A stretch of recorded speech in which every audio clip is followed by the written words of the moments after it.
এই বছরের বার্থডেটা অন্য সব বছরের বার্থডে থেকে একদম আলাদা ছিল।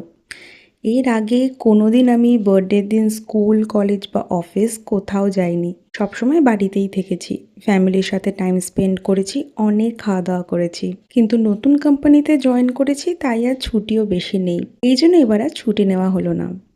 বার্থডের দিন অফিসের কাজ করতেই হলো। তাও বাড়িতে থেকেই কাজ করতে পেরেছি, এটাই অনেক আমার কাছে। এইবার বার্থডেটা অন্যরকম, তাই ভাবলাম একটু ভ্লগ করা যাক।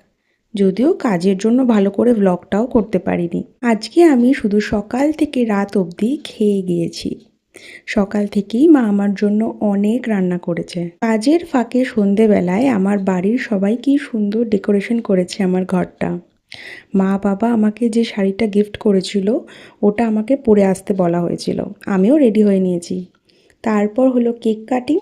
অফিস থাকলেও অনেক অনেক মজা করলাম এই দিনটা। আমাদের সবার বার্থডেই আমাদের সবার কাছে খুবই ইম্পর্ট্যান্ট আর খুশির একটা দিন। তাই আমার মনে হয় খুব সাধারণভাবেই হোক না কেন নিজের বার্থডেটা আমাদের সবার সেলিব্রেট করা উচিত।